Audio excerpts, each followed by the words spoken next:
Mayor Smith, I don't want to comment on the agenda, but I did want to introduce the newest city employee. Angela Rabb is the new Deputy Finance Director, Deputy Treasurer. She comes from Hamburg Township, which is north of Ann Arbor a ways. It's a large urban township, and she has a wealth of experience, and I just wanted to have her introduce herself to you. Okay, well, welcome. Welcome. Welcome. Welcome. Thank you very much.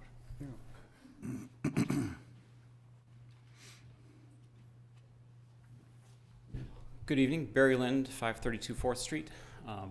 I'll be here next week giving airport update, but tonight I'm here with my hat of Vice Chair of the DDA on. Although I'm speaking personally, not on behalf of the DDA board, and this is with regards to the economic development agenda item.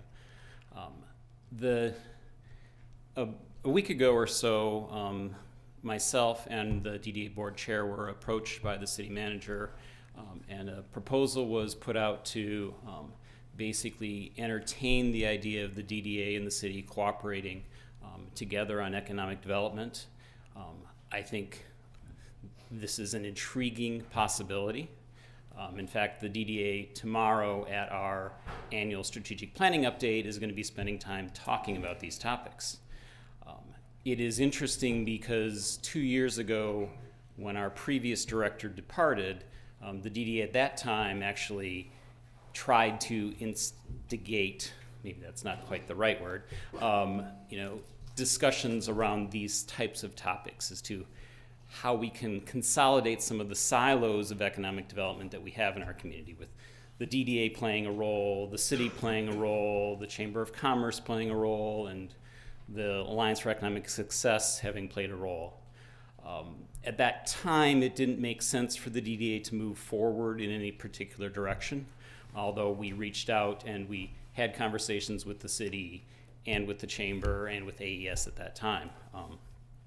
So I think the DDA, again, we're going to be discussing this tomorrow, I think the DDA is interested in pursuing opportunities, again, to consolidate some of these different silos of economic development within our community.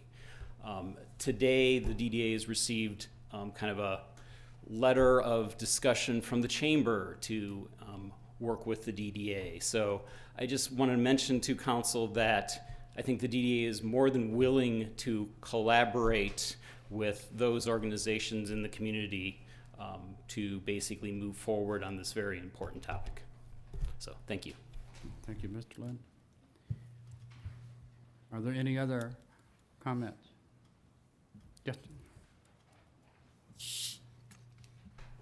Bob Gorusky, 4th Street. I'm still against curbside recycling. For one thing, I don't want that large tote in my yard, and I don't want to have to be taxed $4 and some cents a month when I don't even use it for them 3 bottles and 4 cans that I be throwing out. So I'd suggest when you vote on it, vote against the recycling, keep it where it is.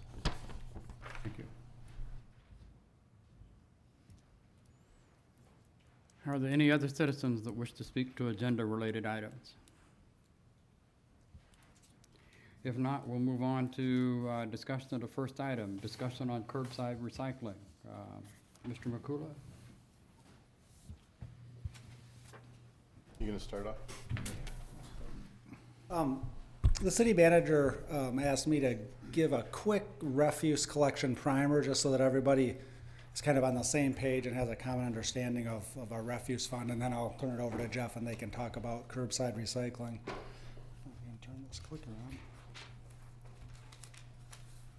on. So briefly, I just want to go over how the refuse operation in the city is financed. So the annual budget for the refuse fund is a shade over $500,000. And this year we budgeted a $14,000 deficit, which resulted in a projected fund reserve of about $13,000. That's pretty skinny for a fund of this size, but we have had a very deliberative process of drawing down an overly large fund balance that we had in the refuse fund since 2008. And now that planned drawdown is complete. And you can see this is what we've done with that fund balance over time. And we've done that by intentionally running a deficit and not raising the rates in order to balance that so we can draw that down. But as we move forward, depending on what our tax base increases, we're going to have to make sure we adjust so that we can keep a reasonable level of fund balance. This year, as I said, the revenues were a little over $500,000. As you can see here, our user fees make up 57% of the revenue base, and our property taxes are 41%. At one point, it was primarily property tax, but as our tax base has slowed since 2008 and actually declined, we've had to raise user fees to offset that because we have not adjusted the millage rate, although we have the ability to do that. We've kept the millage rate flat, excuse me, on a declining tax base. It means we have to make up that difference in user fees. And then we've got some miscellaneous other revenue, but it's primarily user fees and taxes. This chart just shows the breakdown between those two over time. As you can see, at one point taxes were quite a bit more back in even as late as 2008, but recently those lines have crossed and now the fees are higher.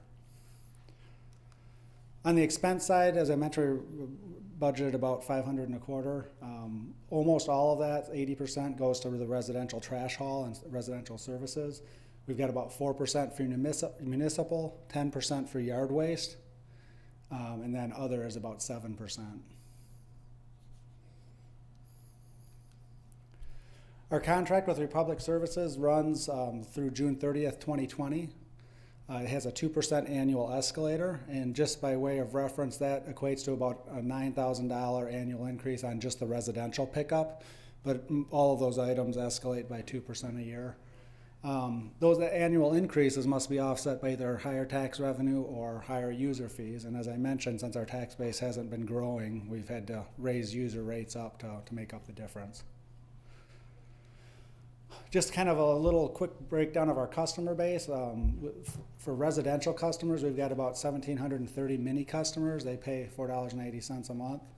Regular is 475 customers, and totes are 632. And then on the commercial side, you've got 6850 and 52. And curbside recycling is about we charge $7, and I believe there's about 100 of those. I don't have that number in front of me. So that was, I think the council had asked for that number. I think it had been sent, but it wasn't in the last presentation, so I wanted to include it here. But with that just kind of gives you a quick overview of the finances of the refuse fund. And now I want to turn to the curbside recycling over to Jeff. Can we ask some questions first? Sure, yeah. Don't we pay an extra mill that's set aside for trash, for rubbish? Right, so if you look at the source of revenues, see where it says taxes, that's Right. that's the dedicated That one. is the 1 mil, The 1.15 mils. the 1.15? Correct. Okay.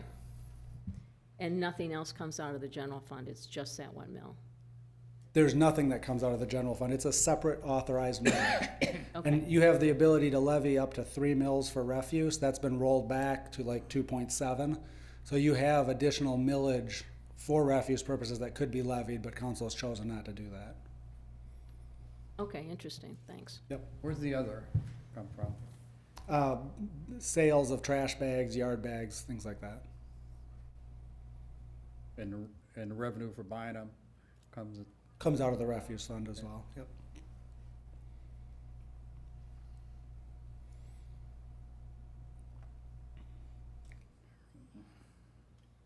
would need quite an increase in tax base to make up for the $9,000 annual.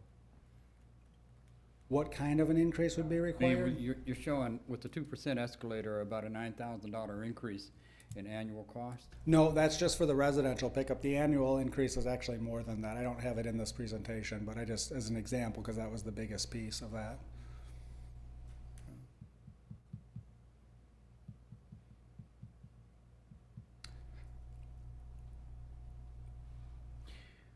Who's responsible for a survey on the users?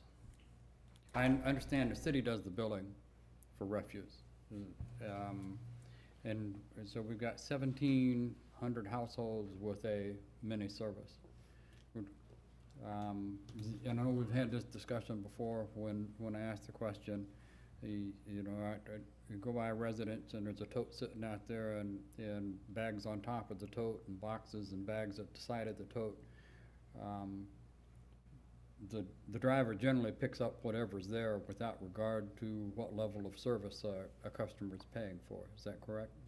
I would have to defer to Matt to that and for Jeff. We can talk on that. We talked about that briefly. With the new updated computer system that the city has in place, the data is a lot easier to get. And in that, we've done an audit on the entire mini system, and this week we're doing an audit on the entire Tidy Tote system, with the assumption that at the end of those two audits, everyone else lays in regular. We are modifying the way that that's been enforced. It's been a soft enforced for many years based on preference of the city, but if the city wants it harder enforced, we can lay the hammer down a little bit harder. And so that's been some of the direction that we've been hearing, so we'll put that hammer down a little bit harder in terms of enforcement. Typically around the holidays, you see it's a take all in that last couple weeks of December, first couple weeks of January, because you don't want to burden whatever's left over from the Christmas parties and whatnot. So we clean up the whole city at that point. Questions on the recycle? I know you've given us a list of information here. Yeah, I think Jeff's got a couple words that he wanted to say first. No? Yeah, maybe? Okay. I think, I think, most of us have probably gotten emails or phone calls about the issue of curbside recycling. I know everybody I've come in contact with, I've asked the question, how do you feel about this, and what's your thought processes? And I mean, you get everything from, if I can get it for nothing, I'm all for it, to, it would be a good thing for the community. There's been discussions about the size of the container, and what a person's needs are. When you look at recycling, and most statistics indicate, a household of 4 occupants here, what are we? Councilmember Beaton, about 2.1 average occupancy in the city. I think you had sent some data. Census data, yeah. So, we're a lesser occupancy rate than some people are. But you've also indicated no matter what the size of the pickup is, what's driving the cost and such on the service. It's interesting to note that when you indicate Manistee Township closing, what result that has had on the city's cost for recycling from our current recycle center. Right. So that second block in the document that I gave to you, Thad asked for that information this morning, and we kind of went through that. It shows 17 to the left, 16 to the right, in the delta on the far right. July is when the Manistee facility closed. So July, August, and September of 17 versus 16 shows that, change in, for almost 5 tons of material.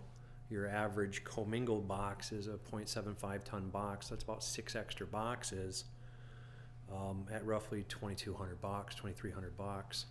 So if you extrapolate that out against the cost of 4 quarters, you could be anywhere in the range of, $6,000 to $9,000. And is that all driven by Manistee? I can't comment to that because we don't really monitor who goes in and out of that site.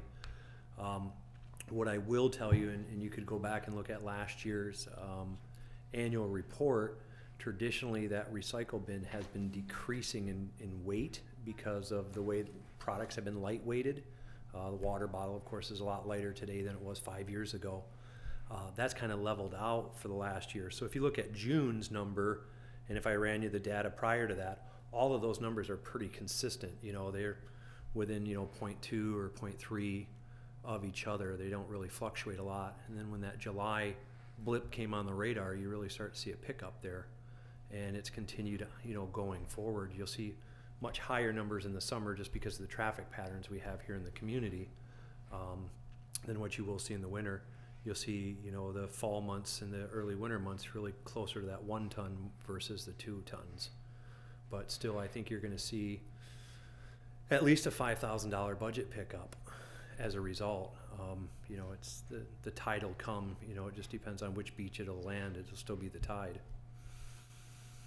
But it would still be less expensive Oh, to absolutely. go that way than Yep. to go to curbside recycling, period. Correct. And again, this is, the curbside recycling conversation is a materials management conversation, you know, at your request, at your will. Right. You know, as the city service provider, we don't have a preference which way you want to go. We'll provide you with whatever option that you want at the most economical cost that we can.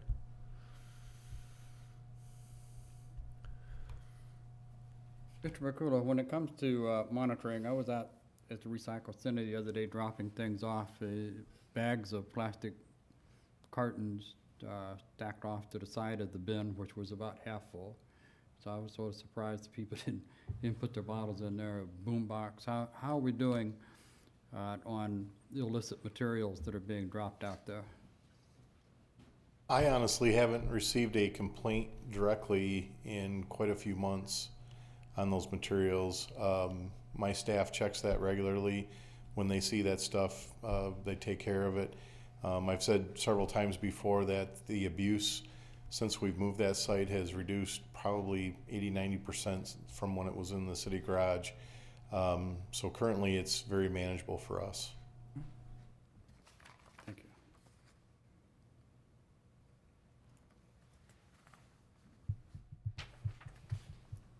Other questions, comments? Do you have any suggestions on if we were to just keep status quo, how we might better enforce at a very minimal cost who uses that facility?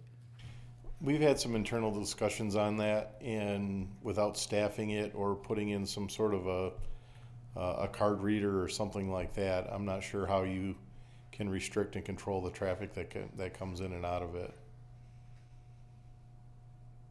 You'd either have to have some sort of an electronic method of letting people in and out, or you'd have to staff it. Well, what about having it open just on certain days, or having it checked like once a month at a random time to see who's using it? I think the word would get out if they thought we were checking randomly, but that's just my opinion. I hear everything from, like Mr. Smith said, I'll use it if I don't have to pay for it. $30, $40 a year is too much. I can't afford it. To if you give it to me, I won't use it anyway. To yes, I want it. I have it now, or I want it, and if it's reasonable, I'll take it. So I mean, it's all over the board. It's a tough decision. No, I think reducing the volume of refuse that's dropped off into the landfill is certainly a noteworthy argument and a goal to work towards. When you look at $2.76 a month, you're looking at 9 cents a day, 8.5 cents a day. You're not looking at a tremendous cost. The biggest negative comment I get from people is on the size of the container, and not being able to nearly use that kind of capacity and such. So you could comment if we took it out of the general fund, they'd go for it, but they didn't want to pay for it.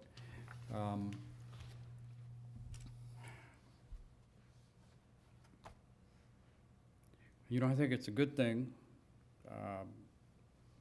But then again, I look at the levels of service. Initially when this was presented, the initial argument was that the majority of the people would probably be able to offset. But when we look at the numbers of refuse service, we see the majority of the people will not be able to offset the cost of curbside recycling.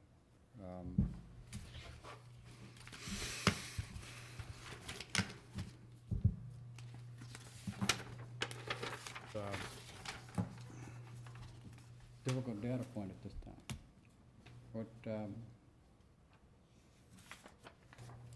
What do you think? Do the council members want to? I'm personally not inclined to go to curbside recycling. I just don't think it's time yet.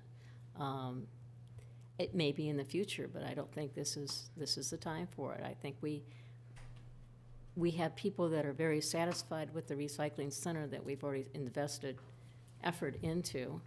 I've gotten lots of compliments about that, and the fact that people are a little bit worried that if they put another container out there, we have a lot of containers that blow around and tip over.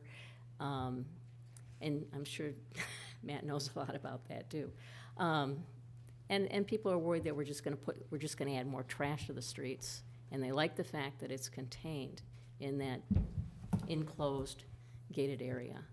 So that's an argument, and I think people who are conscientious will continue to use the recycling center. I use it, but I certainly don't have enough recyclable materials to fill up a 96-gallon container even once a month. So I'm inclined not to be in favor of moving forward with it, the curbside at this time. This is kind of a question for Republic. I've had some comments of people who come from areas where recycling was mandatory, they had to do it. And they talk about a lot of litter. Have you noticed that in any of your areas that you service?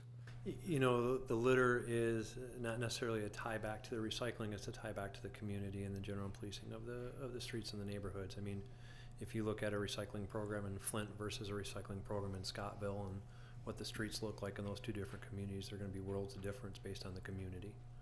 I don't think it's a tie back to the recycling. Well, I just want to make one comment to your employees, to your truck drivers who, I sat there one day and watched them load. I was kind of interested in how they load one of those big containers. He happened to be there. They're very conscientious.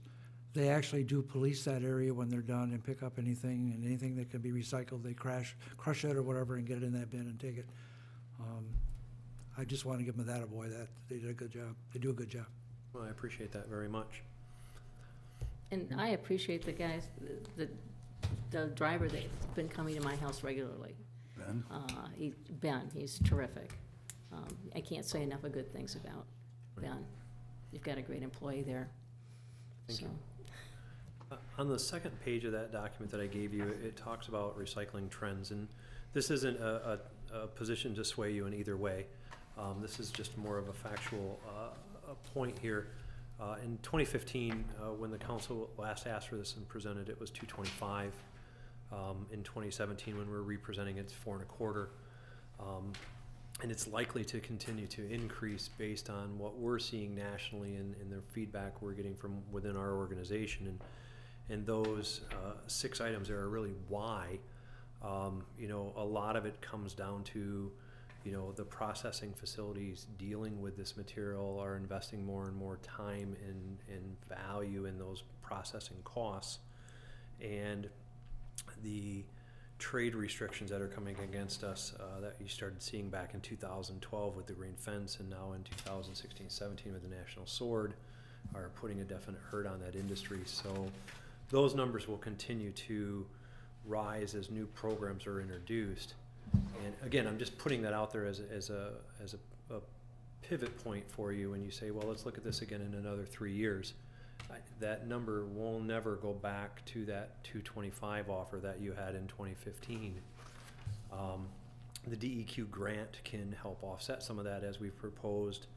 The other part that helps offset it that's really not factored in here at all is the way that the city pays for their refuse program is a flat rate and then a tonnage fee. So for every ton that you divert out of that landfill into recycling is a ton that's not billed to the city's program. So there's an additional cost reduction there that's really untrackable until you execute the program and determine what it is. We can make estimates, but Well, what would be your estimate based on just on your past experience? the quick estimates that we did when we originally started talking about this was 175 to 200 tons annually. And what would that be in dollars and cents?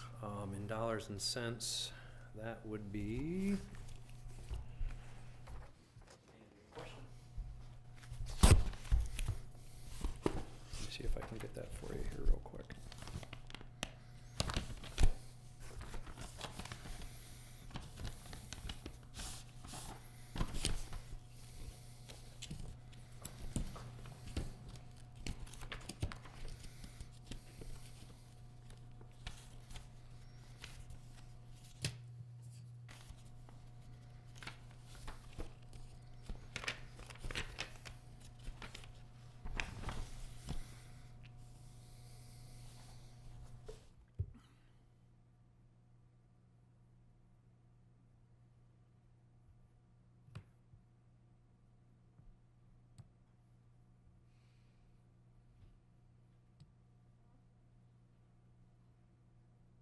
For every 100 tons, it would be $4,300.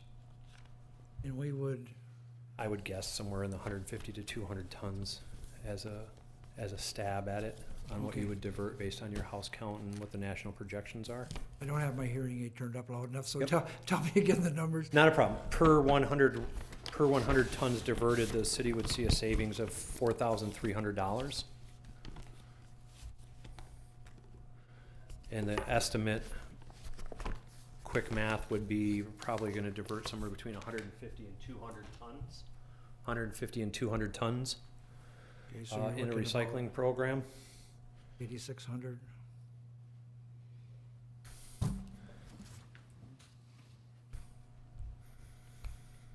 That would be a savings because we're. That not would be putting it- another offset within the current program, yeah, because you wouldn't be paying those landfill tons at that point in time, because those materials would be diverted.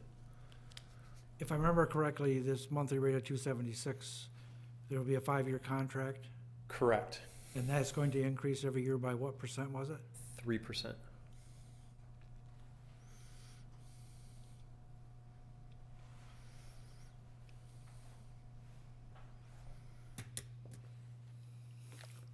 Okay, thank you. You're very welcome. Any other questions?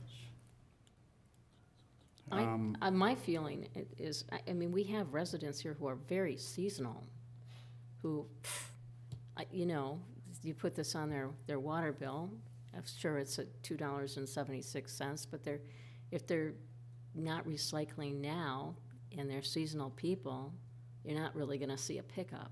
You understand what I'm saying? I do, and we've factored some of that into the calculation to get to the rate on what we assume the average set out's going to be in terms of number of homes and what that dollar amount equals into effort and labor and expense.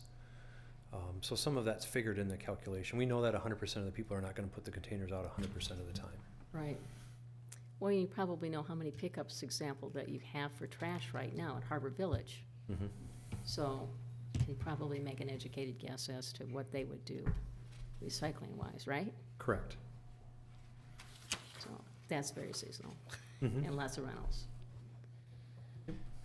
So from the Public Works perspective, you know, I think it's up to council to determine what the proper level of service is for the community. For us, there's pros and cons both ways. And I think that the numbers in the program that Republic has put together is kind of the optimized curbside recycling for the community. We just need to make a decision now on if the community's ready for that level or not. And a decision is important from our perspective only in that the grant to purchase those carts through the DEQ is due in March. And so we would need sometime in February to be able to put the applications together. So hopefully we can come to a decision soon. Get a consensus, Councilmember Beaton, you said you're not in favor. No, I'm not at this time. No, I'm not in favor of it either. Well, I'm not in favor of, not against it. I'm still receiving input from the taxpayer, and I'm going to reserve my position for the night we vote. I'm like Mayor Pro Tem, I've not, my people are telling me they don't want it.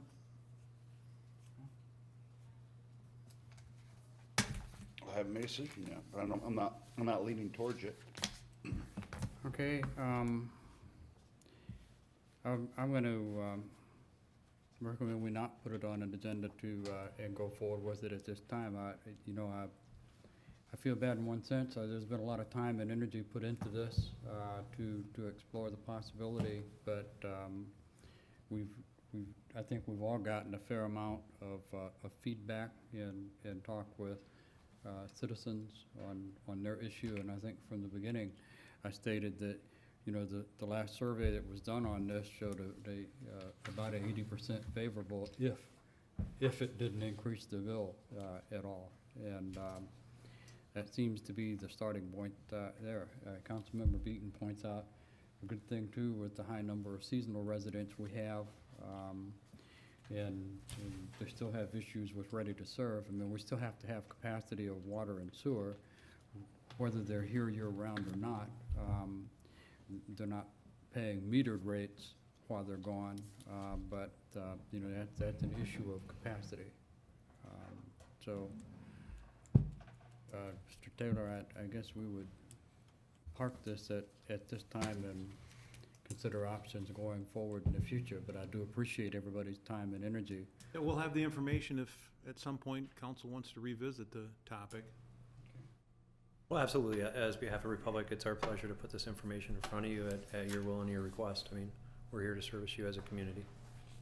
Well, I appreciate the effort, even though it didn't go forward. I mean, we needed to know, and so we, you know, Absolutely. you helped us with all the due diligence. And like Jeff and I both said, I mean, one way or the other, you know, we didn't have a strong dog in the fight as to, you know, which way the city should or should not go. We're just here to present the information and at the will of the council. I do appreciate all your time and effort, and you have answered a lot of my questions, and I appreciate that time. Well, certainly. You folks have a great evening. Thank you. Thank you. Our next item, item C, discussion on state of the street reports. Public Works Director and Engineer and Finance Director. We get a threesome here. So.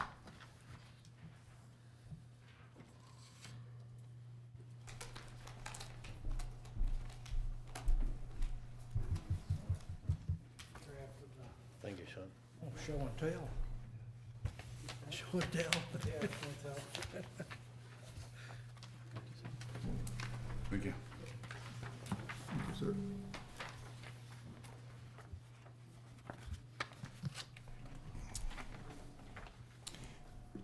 For the past several years, we have put together just a short document that we've labeled the state of the streets. I think, is this the final draft? Yes. So that's the final draft. You have the first printing, the first edition of that draft. Actually, it is a draft. We'll probably go one little minor revision. Same question. So you have the last final draft of the state of the streets. We intend to have those published in the next couple of weeks and available for the public, and then they'll also be posted on the city's website. So we thought we would just take you through what the highlights of that are, and then talk about things that we've accomplished in the past year and what's coming up. So that includes observation of the current condition of the streets. Like I said, the work that was completed this past year, our street asset management program, our transportation improvement program, and then the future work. So in that document, it shows the overall condition of the street network.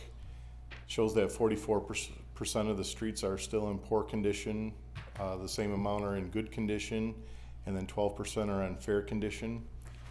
And it gives comparisons between 2008 and 2017. 2008 is relevant because that is when the city implemented its asset management program and started following those principles of asset management. When you look at the condition of major streets, you'll see that almost 2/3 of the street system is rated in good condition, with 28%, it's changing on its own, 28% rated in poor, and then 11% in fair. In the major streets, as we've told council for a long time, we have access to MDOT grant funding for major streets. And we've also completed a lot of utility work in the past that has helped our major street network gain a jump on the conditions. When you compare that to the condition of the local streets, we have 31% that are in good condition, and 56% or over half of our street network are in poor condition. One of the treatments that we're using on the local streets is called the mill and fill. It's where we grind up a layer of the existing asphalt. This thing is changing on its own. And we lay down new hot mix asphalt. So a lot of those fair candidates are able to be cost effectively moved up into the good condition, and the poor streets are much more expensive to do because essentially they require full reconstruction. The highlighted streets on the map show street segments that had work completed on them this past year. The map on the left shows the microsurfacing that we did on almost 6.5 miles of the major street network, included a lot of downtown. As part of that project, we also restriped all of the major streets in the entire city. That's something that we do every 2 to 3 years. And because we were impacting over 6 miles, we thought it would be just good timing to do the entire street network.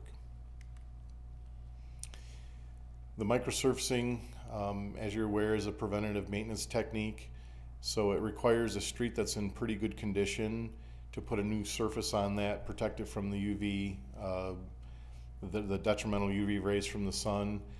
It also, as preparation for that work, you do crack sealing in an effort to keep the water out of the existing pavement and out of the base.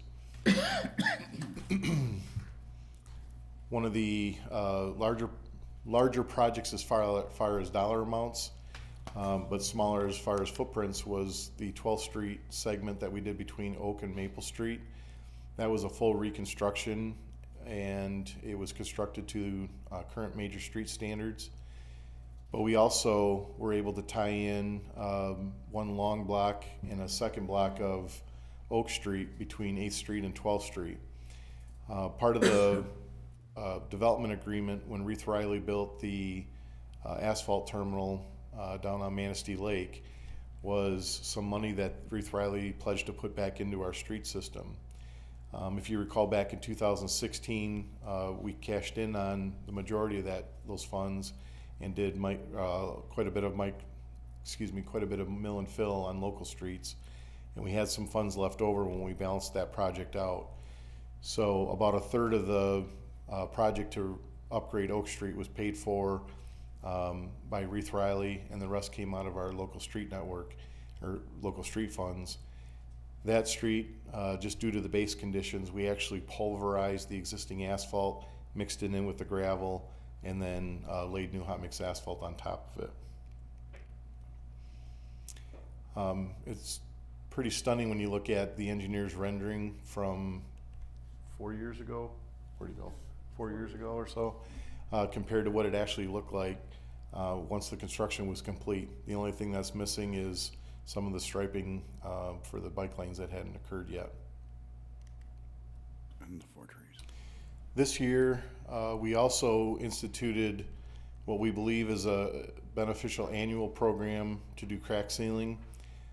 We rented the hot kettle for the operation.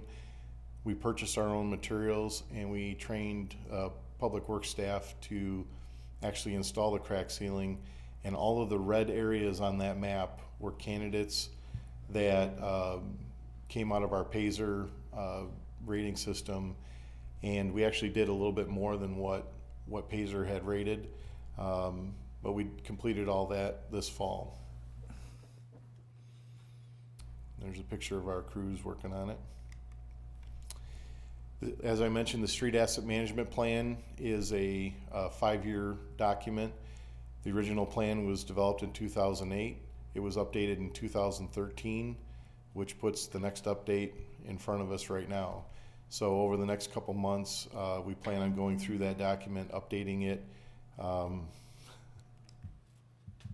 and expect to have that presented to council during the budgeting session. The TIP, or the Transportation Improvement Plan, is an ongoing 5-year plan that we developed. We review it annually with the engineers, with staff. We update the financing of the local and the major street networks. We review candidates. I don't know why it's doing that. We review candidates, look at work that was already completed, look at upcoming projects that are being proposed or projected, including development type work. We analyze the RoadSoft database that we have, all the GIS data. We've also merged that with the capital improvement programs for the water and sewer systems. So we're projecting out when other infrastructure projects are being constructed and trying to merge so that we can upgrade the roads as part of those pipeline rehabilitations. The cost estimates are updated on an annual basis based on what the markets are doing. The engineers absolutely love spreadsheets. This is actually just a small snapshot of one of dozens of the spreadsheets that are included in that transportation improvement program. But we list out each of the projects that we believe with the street segments. I'm not even touching it now. And we do that during the budgeting process each year. The current year's projects are not necessarily locked in stone, but they are what we're planning on doing. If you see up there, there's a line item that's in red and a line that's down below that's crossed out. So we actually had planned for the upcoming year to do some street work in conjunction with one of the proposed developments. So when the senior center was proposing to occupy the current Olson's, or the former Olson's grocery store, one of the proposed improvements that they had planned was to install a water main loop. That water main loop would have connected underneath Fillmore Street, so we budgeted funds to rebuild that street to current standards once that water main project was put together. Now that that project is not moving forward, we've moved that off of our list. We took a section on here, it's 9th Street, and moved it from a later year in our tip and moved it up to the current year. And then this is the first slide, or the last slide, was for major streets. This one is an example on the local streets. So future work that we have coming up this construction season, we plan on bidding out this winter mill and fill projects to include sections of Birch Street, sections of 7th Street, Lexington, a portion of 6th Avenue, and Short Street. I apologize, I don't know why it's doing that. And then, like I described that we did on Oak Street, we believe that section of 9th Street would be a good candidate for the crush and shape. And then also with the sanitary sewer replacement project that council awarded, I believe last month, we will also be upgrading and paving the disturbed areas at 12th and Kosciuszko.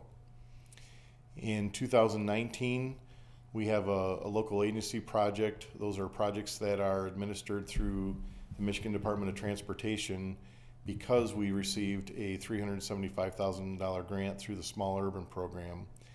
And that will include basically reconstruction of 12th Street from Maple all the way to 31, and it'll be constructed to that cross section of the major street standards. Also in 2019, the street numbers look like we can afford to do some local streets that same year, and would include some mill and fill projects on 10th Street, 11th Street, Center Street, and High Street. And depending, we were just talking about it, we may be able to fit another street segment in there as well. We'll be looking at what the current prices are this spring.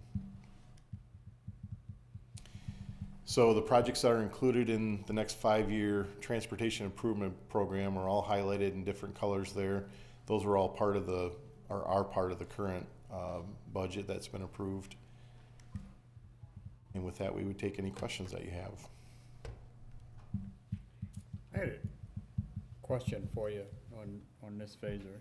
And I understand, you know, with the slurry seal and such this year, that if you put some preventative measure into something that's in pretty good shape, you get a lot more mileage with the treatment, and you get a better lifespan, hopefully, out of the product you've got there. I guess my concern would be, though, and I would relate it to health, you know.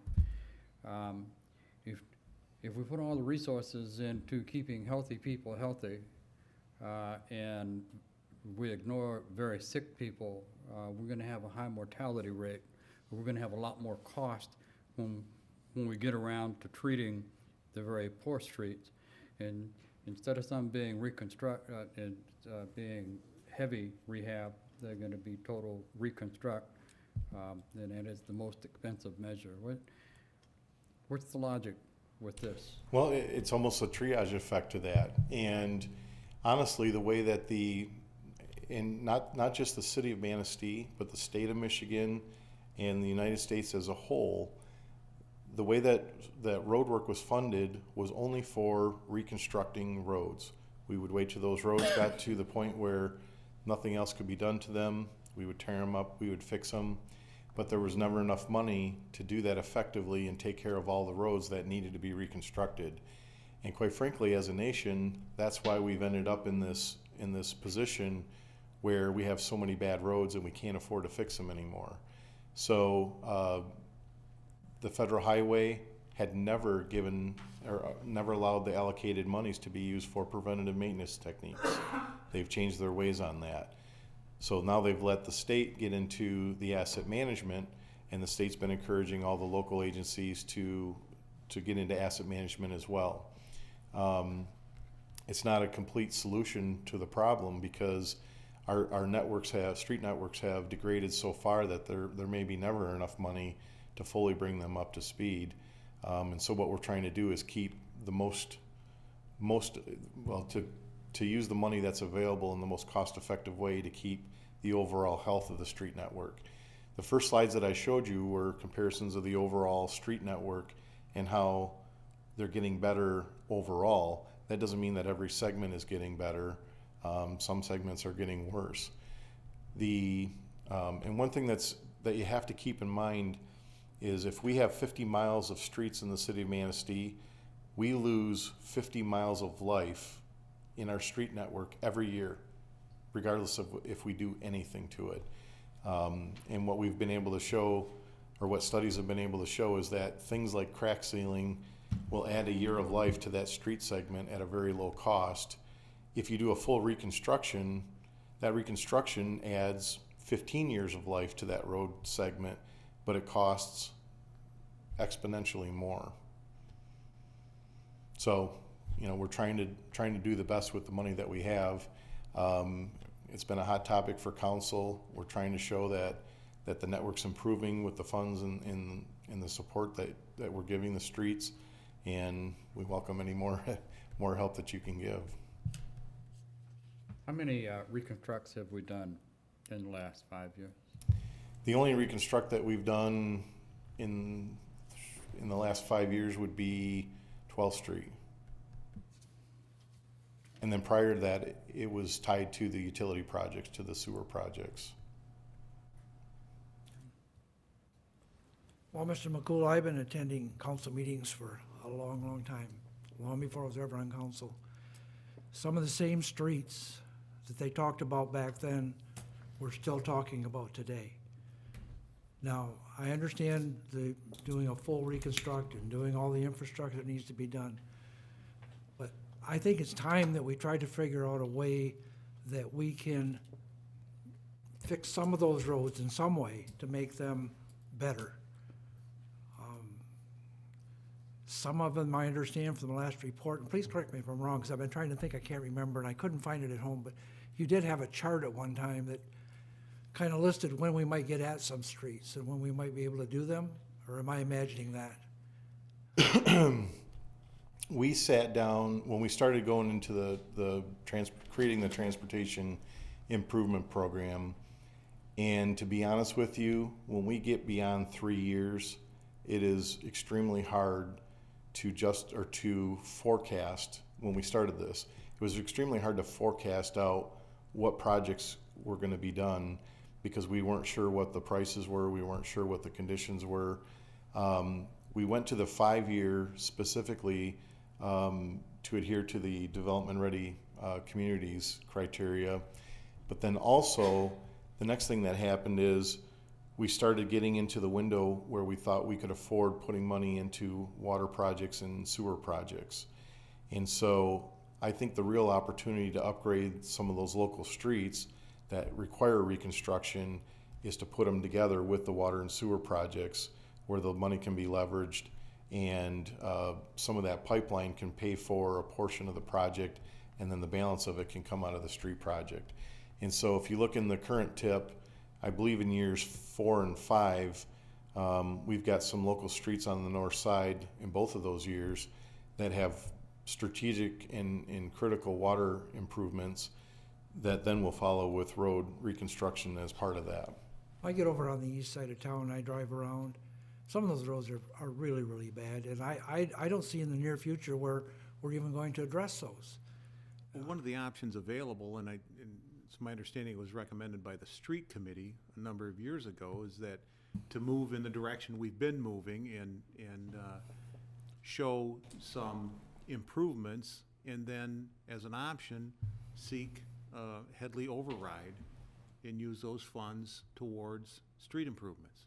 And that was a recommendation from the committee, so that's an option that we could consider. I mean no disrespect when I say this, but I've been hearing that for years. I've been hearing that same rhetoric. And these people continue to, these taxpayers, they pay their taxes. We don't seem to do anything to give them any relief. I think we need to think outside the box and figure out a way that we can assist those people and give them some relief, even if it's temporary, and not just let the streets, otherwise turn them back to gravel. I've said this before. They're getting to the point, some of them are so bad, they might as well be gravel. We spend a lot of time fixing potholes. We spend a lot of effort doing that. Just my opinion. I think what really helped, I'm sorry, No, go ahead. what really helped us when we finished our job on the ad hoc committee, which I was also a member of for 7 months with you, when you convened as a council, Jim Smith, who was not mayor at the time, did recommend that we pull more money out of the oil and gas fund to help booster that up, and I think that was a tremendous boost. Now, I'm not going that direction right now, but I am going to restate what I've been saying. I've been suggesting publicly since July 7th, 2015, that the city sell off excess property, which we're in the process of doing, and I suggest that the funds that we raise from selling that should go toward local streets repairs. That can be another shot in the arm, just as we got a shot in the arm by taking additional funds out of the oil and gas fund. So I'm going to continue to say that, and I think every time we get a sale, that we can dedicate that to local streets to help. And certainly every dollar helps, but when you're talking about reconstructing local streets, you're talking about $100,000 a block Yeah, for reconstruct. for reconstructing. Well, we just sold 2 lots, and we probably, what was that, around $30,000? Roughly. Okay, there you go. We can go 100 feet. So, well. But I'm just saying the scale That's of better it. than nothing, right? Oh, absolutely. Every dollar helps. Every Right. dollar helps. And Let's it's not just a way to, another way to fund it. It's not gonna solve everything, but it's another way to fund it, so we can Well, get and the ahead of reason it why, faster. the reason why we're doing the state of the street is because from that street ad hoc committee, we wanted to prove that if those additional funds were made available, that we could show how it would make a difference in the street network. And then if the citizens really want to see those incremental steps to go beyond what we're doing, then the millage was the other thing that was recommended. Like, somebody suggested to me that maybe we need to put a proposal together on assessing streets, where the city pays a portion and the residents pay a portion. If they want them done that fast. I don't think it's gonna be very popular, but somebody has proposed it to me, so.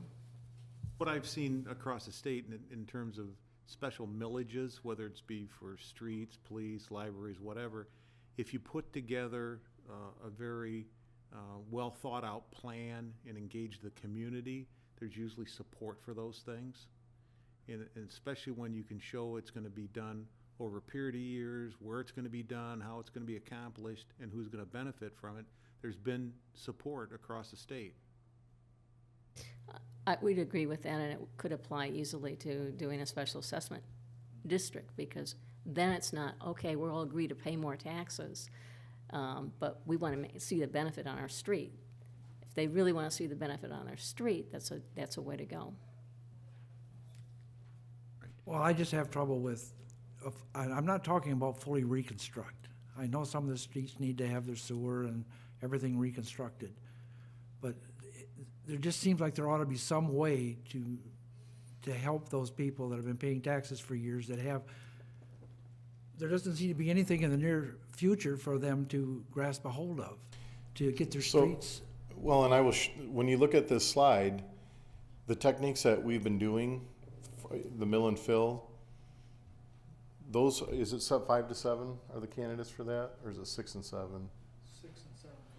So we're quickly running out of candidates for that technique. Okay, and a lot of those areas also have the utilities that are wise to upgrade the utilities before we fix the street above it. So when we talk about 56% of the local streets that are in poor condition, it's because the base is in poor condition and the only option is reconstruct. So as we run out of those candidates, the next logical thing will be for us to do reconstruction projects, but they'll be much smaller street segments with the money. So if a street is really bad now, in real poor condition, and it's 10 years out, what is that street gonna look like in 10 years? Probably the same. When they get down into the 1s and 2s, which is a structural rating, the pavement almost can't deteriorate beyond what it is at that point. So are you saying that it's not cost effective to put even a thin layer of asphalt or grade it off, put on a thin layer, do something? It's not cost effective, is that what you're saying? That's correct. And what we've experienced that, because for years, the program that the city street network did was to just do overlays on those worst streets. And what you find is if the base isn't in good condition, that brand new pavement within a year to 3 years will start to crack and it deteriorates, and goes back to the same condition it was within 5 years. The prime example that Mr. Bradford points out all the time is Memorial Drive. And that was done by MDOT as part of a detour project. They put new pavement in there. They didn't fix the base, and drive down it. You'll see how all the pavement's cracked up. The potholes are just as bad as some of the worst streets in town. And do you know how long ago that was? Wasn't that long 6, ago. 7 years? Yeah, I mean, it's, for that condition of the street, it shouldn't be have one crack in it at this point. Are you able, I hear things from people, that my street hasn't been touched in 40 years. Do we know when the last time is that we did any type other than crack sealing of maintenance on the various streets in the city of Manistee? I could answer that back 15, 20 years, but I couldn't go beyond that. And it's only because I've got personal experience with them.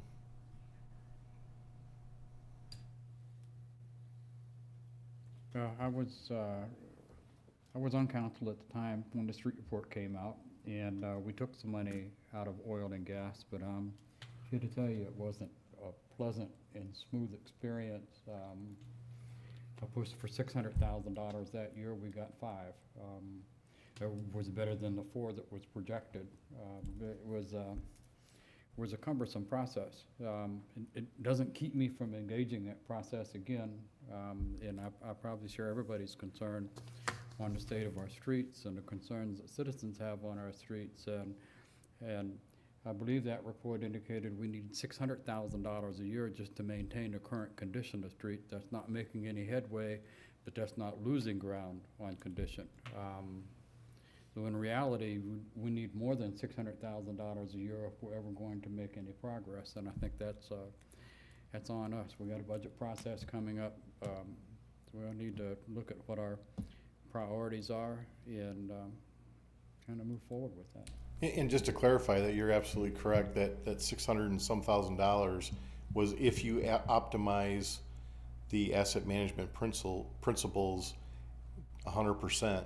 And you put that kind of money back into the system, you can keep the overall health of the system fairly level, but you don't gain any ground.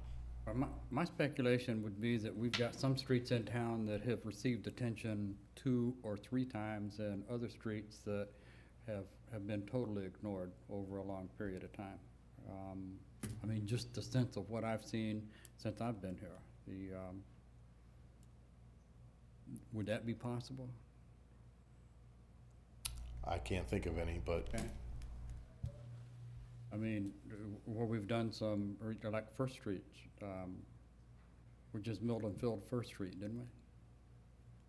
First Street was reconstructed from Sibin to 31 as part of a sewer project. It was reconstructed from 31 to Maple Street as part of a separate sewer project. It was reconstructed from Maple to Spruce Street as part of a separate project. From Spruce Street to the Armory as a separate project. And then the reconstruction down to the beach was again another separate project. And we slurry sealed it this year. And we slurry sealed portions of it. What about Monroe? How many times has that been? Which section of Monroe? Oh, Yeah, because I know. Well, I'll answer that. yeah. The section of Monroe west of Washington Street was the original construction from when Harbor Village was built in the 90s. And then that was slurry sealed this year. That was the first rehab treatment it had received, other than crack sealing probably 5-6 years ago. The segment of Monroe Street from Washington to US 31, we were able to leverage MDOT, did a mill and fill on that at their expense as part of a highway detour. Oh, wow. Okay. A lot of the people that I hear back from are getting really frustrated with the streets.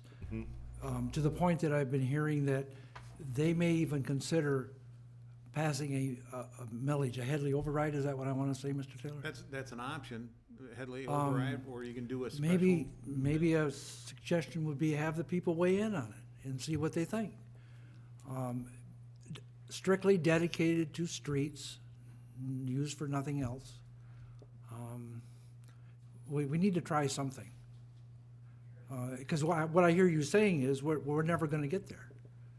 Without more money, you won't get there. Okay, so I mean, we have to try, we have to maybe get that out. That would be my suggestion. Yeah. I believe that with the asset management program, we've optimized the impact to the streets with the money that's available.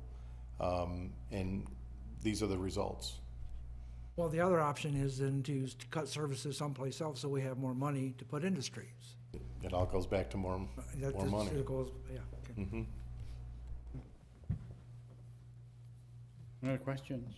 Mr. Manager, maybe you could answer.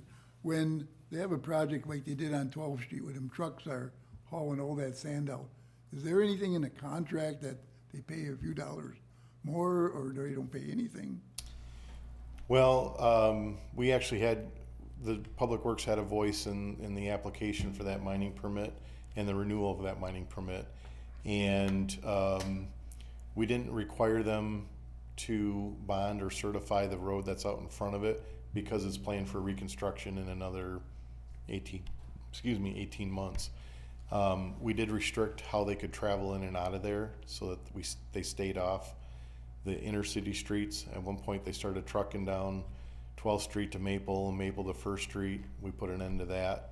Now on the flip side of that, there's a project that's being proposed at the former Manistee Gas Works at Mason and Jones Street, east of the American Legion, and Consumers Energy is bidding that out. Now they're talking about some very heavy truckloads and significant trips of trucks that'll be traversing the streets in that neighborhood, hauling material back and forth. And so we have requested and are requiring them to bond for the condition of those streets. We'll do a pre-construction assessment of the streets, we'll do a post-inspection, and then any damage they're going to be required to bring it back to the current standard or better.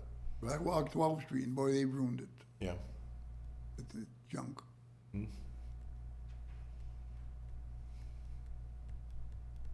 Other comments? Questions? Snow plowing. Thank you for your patience. Sure. Want Do to you talk have about? questions? Yeah, just for the record, because people are gonna ask and I wanna get it right. On the alleys, as a general rule, we don't plow alleys unless that is the only direct access they have to their homes. Correct. Okay, And there's probably 6-8 of those in town. okay. Thank you. Thank you. Item D, discussion on economic development request for proposals. As council is aware, staff put out requests for proposals for economic development services. We received 4 responses. None of them were local. All 4 were from Southeast Michigan. Came in at varying different concepts, range from an hourly rate to a monthly rate of $6,000 a month, or based on a per project basis. They're certainly competent firms, and they, based on the information provided, they would probably have the capability of serving as economic development specialists for us. However, I have a couple of concerns, and primarily is that I don't think, given their location, that they're going to be able to adequately address the economic priorities that council has. As an example, what I refer to, boots on the ground, getting out and meeting the businesses, business retention, being readily available to work with the developer, those types of things. So that's a concern I have. The other concern I have is that I think that our purchasing power is going to be diminished, because with their location, we're going to incur expenses, whether it's transportation, lodging, whatever, to get up here. And as an example, I just did some preliminary numbers, and in some instances, we might get 3 or 4 billable days a month on one proposal. But that doesn't include any transportation. Another, we would get 330 hours for the year based on their billable hours. And another one was about 310. So I'm really concerned about the power of our limited resources and how far that would go with contracting with somebody from Southeast Michigan under those conditions. So I'd recommend that council not consider any of those firms at this time, and consider looking at local partners. I've already reached out to the DDA about partnering with them for economic development services. As envisioned, that would be hiring the DDA director as a city employee, and then working on our economic development projects, and that would be citywide, which is, obviously would incorporate any of the projects that are going on in the downtown development district. I've met with a favorable response from the representatives of the DDA board. The DDA director is receptive to discussions along that line. And very recently, I've had discussions with the chamber that they have expressed interest in partnering with the city in doing economic development. Theirs would be a little bit, as envisioned, would be a little bit different, where they would employ the individual that would serve as a DDA director and also do economic development on a countywide basis. So I think what I'm finding out is there's some real interest from the DDA and the chamber to partner with the city in some way, shape, or form on economic development going forward. To me, that seems like a very good direction to travel. And what I would like is council's consensus to continue discussions with those 2 organizations, and to see what we could bring back to council for consideration. I think there's a lot of synergies there. It makes some sense. There might be some drawbacks that we got to work around, but I think that just based on the interest that I've received from those 2 organizations, I think we can bring something back. Is that something that council would be interested in pursuing? I am interested. Very interested. I think any discussions can be favorable. I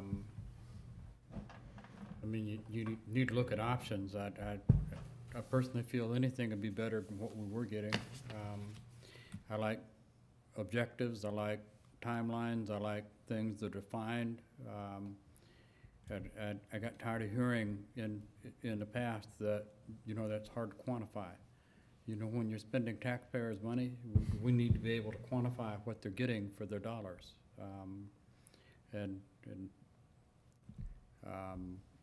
As I pointed out in the past, we had a contract. I can look at the contract. It had specific items on it that weren't achieved. And the last I heard, I was going to be educated on the outcome of those items, but that hasn't happened yet either. I think, there's a lot of options on the table, local. It'd just be a matter of a little more fact-finding. Yep. Then I'll explore it further and report back to council as soon as I can. Anybody object to that? No, I personally think that it should have been done all along. They should be partnering. We should all be partnering with the chamber and the DDA in the city. We have been. We work very closely together, all three groups, on economic development. So what's going to change? Just the way it's structured. It's going to bring a more formal structure to it.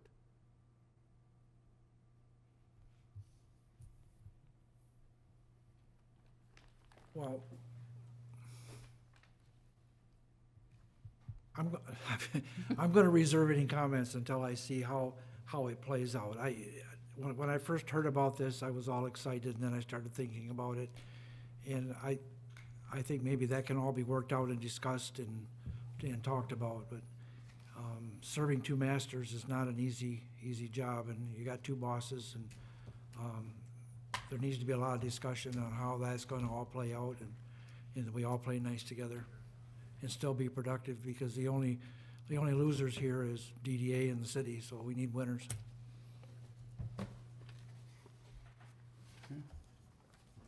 Anything else? Something back. Okay, item E, sidewalk ordinance. The previous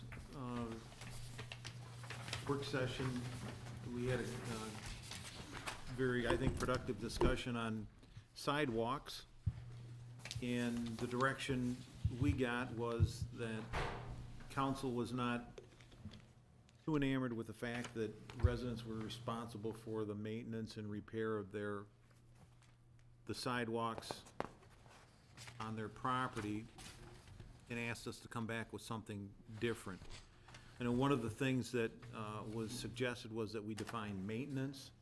That became problematic, so what we've done is basically saying that in terms of snow and ice removal, anyone that owns property within the city is responsible for removing ice and snow from their sidewalks. Right now, as that ordinance currently exists, that only the only property owners that are required to do that are in the central business district. So that's quite a shift from what we have right now. We're just saying the only thing that the city is going to require is the property owners to remove the ice and snow from their sidewalks. And they have to do it within 24 hours. Can we ask questions at this time, or do you want to? Sure, at any I'm point. sorry. Is there going to be, if they don't remove it, what action will the city take? The city can issue a civil infraction for the violation. All right. We've had quite an unusual snow event, obviously, over the last couple of weeks. And we've had just several feet of snow removed from our city streets, thanks to the DPW.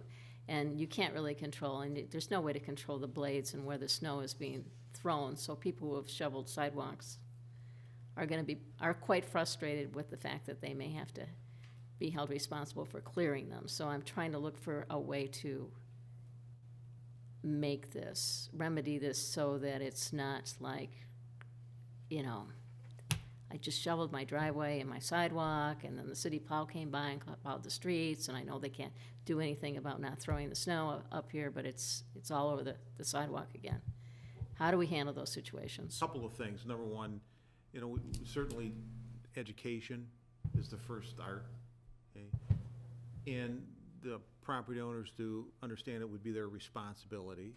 And then the third thing is just exercising some common sense.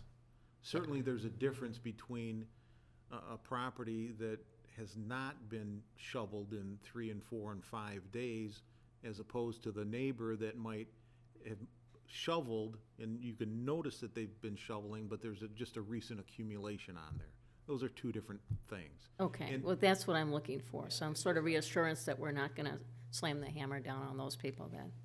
We gotta exercise some common sense, and we gotta consider the circumstances on these days that it's always snowing like it has been for the last few days. You gotta exercise some common sense. How do you handle those that are away for the winter, or those that are really sick? Those that are spending a lot of their money on medical and don't have the money to hire somebody to do it? You know, they're gonna have to make arrangements, whether it's neighbors, whether it's social service agencies, whatever. They're gonna have to make arrangements to do that. And it's a perfect example this week of one of many complaints I got from, about snow.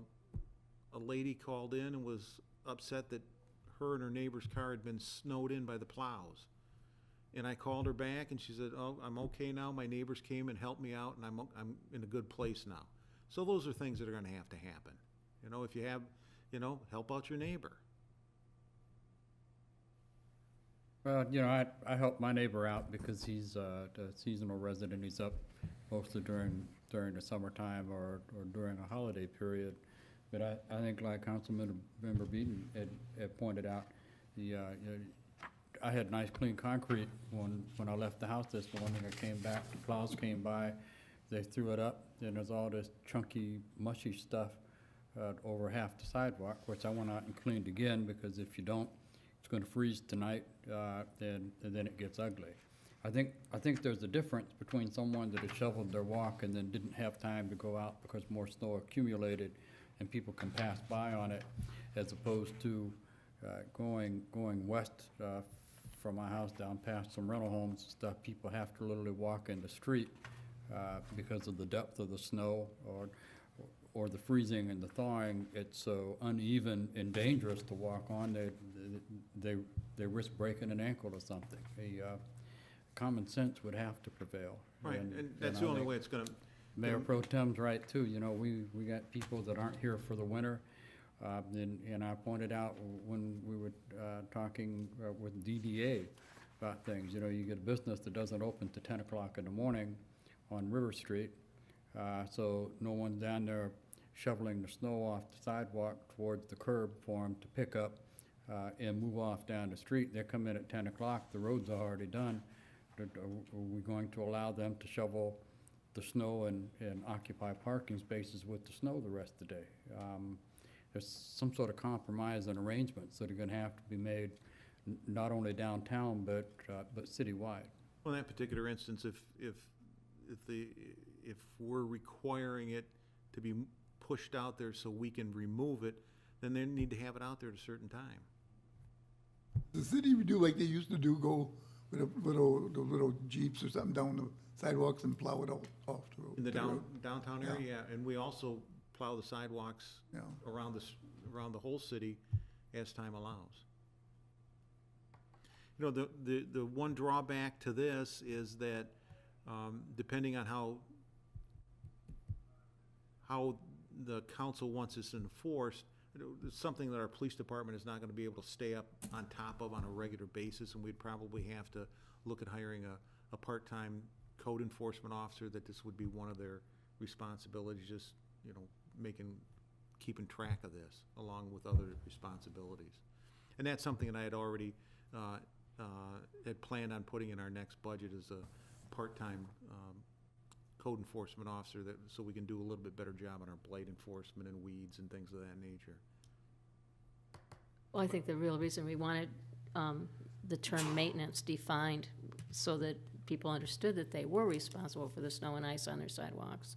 So, because so many of them feel that that's not their responsibility.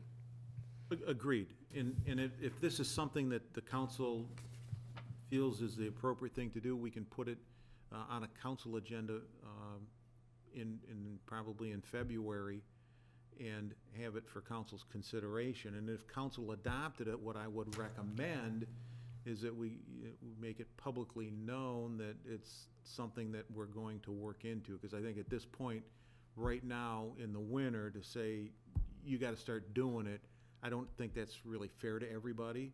You know, maybe we can look for some voluntary compliance, but then educate the community. We can put it on our tax bills and our little flyer for that. We can put it on a website, put it in the paper, Facebook, and educate people so they're all teed up and ready to go next winter. Yeah, not something that would be implemented this season. I would say that we just take just don't enforce it for right now, and ask people to do it, but not hammer them for not doing it, because it is a change in the middle of the season. That seems very reasonable. So if But, council wishes, we can bring this back. I doubt if we'll get it turned around for the next council meeting, but we can get it in a February meeting. I have a question before we move on. I have a problem with ordinances in general. I mean, not a problem with we having the ordinance, a problem is with the enforcement of ordinances. When you talk about an ordinance enforcement person, are you talking about someone that's just going to enforce the sidewalk ordinance, or No, someone who's going to no. enforce all our ordinances? What I had planned on doing in the new budget was putting in for a part-time code enforcement officer, primarily for the blight, the grass, and now for this. And if there's other duties that individual could assume, that's certainly something we can look at. Alternate parking, whatever could be. There's a number of things. Code enforcement doesn't have to be a certified officer, does it? No, as I envision it, it could be, it could be a student, it could be a retiree, it could be someone that would go out and identify the problems that we have. We'd have a form letter, they could take some photos and start documenting, send a letter, maybe even just as easy as knocking on the door and say, in case you didn't know it, you have to keep your grass at this level, look for voluntary compliance. And if that doesn't work, then turn it over to a police officer for enforcement action. So as I say, that person would be kind of doing a scouting job for the community. Since you've had a lot of experience in other municipalities, does this kind of a code officer, or code enforcer work under the circumstances that you just described? Yeah. Okay, so they don't, get the door slammed in their face, or worse, punched out, or... Well, I'm not saying they're always gonna be warmly received. Right. But in my experience, I've not had one they weren't assaulted. Okay, well, that's why I deferred to you to address that. As I was reviewing this, and I need to ask this question, on section 674.03, it talks about this ordinance, it's abandoned refrigerators, open cesspools, septic tanks, and so on. It pretty much mandates that any city employee report this violation or ordinance violation. Why would not a city employee be required to report any code or ordinance violation? I guess there's no reason they couldn't. Well, it happens every day, but they have to report to somebody, and then somebody's gotta take action on it. Well, in this one particular section, they kind of empower a city employee to do that, and even empower the city employee to say you gotta fix it. And then there's steps to be done. Maybe we need, I mean, that section of the ordinance was not changed. Okay, well then, I'm just bringing it up because it was interesting to me. Well, then Why we in that can- one section do we have that and we don't have it for the rest of our ordinances? I have no idea, but as I read it now, it's probably not the best thing to have in this ordinance. Okay. Then maybe we'll want to take a look at that. Consensus to put it on the agenda in February? Sure. Any objections? Yeah, I want to thank Jeff for the guys plowing. They fill my driveway up like yours, but I'm full. But on some of the streets there where they're really pretty close, I've seen some of the plows have to really scrimp to get between cars. And are they calling the police to give those cars tickets? Well, I was going to address council tonight with this topic. We've had, and we put some notifications out. I know the managers sent an email to the council, but the past 3-4 weeks we've had just bitter coldness. Yeah. We've had a lot of snow, a lot of storm systems that have come through during that period. The guys have maintained the street network, I think, pretty well, but there's tools that we can't use when the temperature drops below 15 degrees. And the biggest thing is the salt doesn't activate. It won't create that chemical reaction. So everywhere you've gone, you've seen that there's been hard pack on the roads. We knew that at some point that hard pack would come off.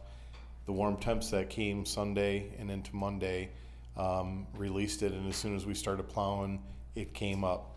So it's heavy, it's solid, it's very moist, and the hard pack that remains on the roads turns to slush with traffic on them.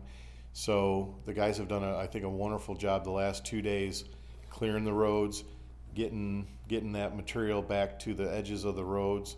Unfortunately, it buries driveways, it buries sidewalks, intersections. The crew that's out right now is looking for places where those windrows are dangerous for cars to drive through and trying to knock those down. The importance for us to get that done quickly in these 2 days is because the temperatures are supposed to come up into the 40s tomorrow, and then they're projecting over 1/3 of an inch of rain to come on Thursday. And so if that rain was falling on that hard pack, we would have tremendous icing issues throughout the city. And so we've taken, that big step towards compliance. To answer your question, the enforcement of the alternate parking ordinance is critical for those plows to get down the streets. And if you've ever drove through the city between 4 o'clock and 7 o'clock, when they start to move over, and you see that what was not plowed where the cars were is now in the drive lane, it gets really messy. So we've been working with the police. They've been doing a great job ticketing, and they actually, a lot of times I can hear the officers on the radio, they'll go try to knock on the door, and hey, if you can get it out of there, get it out of there. If they don't respond or not timely with it, then they are writing tickets for them. And then, once we plow one day, we've got to plow the next day to be able to clean out those alternates. Thanks, Jeff. While I'm here, the other thing I was going to mention tonight is we've had a lot of phone calls on run water because Filer Township has a system-wide run water. The ad that's in the paper says it's due to the depth of the frost and the cold temperatures. Our water operator contacted their water operator to find out what actually was happening, because I reported to council that we didn't see deep frost in the ground the last time we dug, which is a week and a half ago. What their operator relayed to us is that it had more to do with ice forming in their water tanks, and so the concern was they wanted to keep warm water in those tanks. Obviously we have lower flows during the wintertime. What our operators do is change the level of the tanks every single day. So if ice forms around today's water level, whether it does or not, they raise the water level up again the next day, and they keep that fluctuating so that we don't have issues in our system. So as of now, there's no jeopardy to the water system from the frost. And you think Filer will follow your example? I'm sure that they had that discussion between the operators.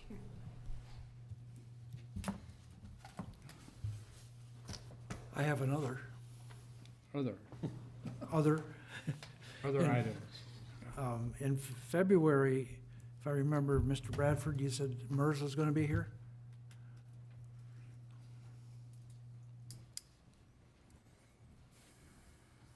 That's correct. At the February work session, Tony Rajinovich, who's the MERS regional manager, will be here. Okay, I was wondering, Mr. Taylor, if it would be possible, if I can get anybody to agree with me, that we talk about defined benefits and defined contributions at that time, have a discussion? We can certainly talk about that. Yeah, my intention for that work session is I'm going to put together a presentation that kind of talks about where we've been, how we've gotten from where we were to where we are today, talk a little bit about some strategies, and then let Tony kind of fill in some of the blanks on some of the strategies. He was here, I think, around 2 years ago and kind of talked about strategies for controlling unfunded accrued liabilities, and I'm going to focus him a little bit more. He had a pretty lengthy presentation last time, but we're going to make sure we can kind of focus on the things that council wants to talk about. So I think that'll work out well. I want to make myself perfectly clear, I'm not talking about current employees, I'm talking about future. Sure. Okay. The other thing is that, being part of a fire department at a time, I see a lot of fire hydrants. I kind of keep mine cleaned out. If people have an opportunity to shovel out their fire hydrant, they might need it someday, so try to keep it clear. And I do know our firefighters go out and I know they shovel do. them, clear them out, but there's quite a few of them, and they think they've even asked the DPW for help. Yeah, they're making a list for us to help them on some of the worst I ones know in too. the past they've asked if we tried to do that, and I remember that as I was blowing some.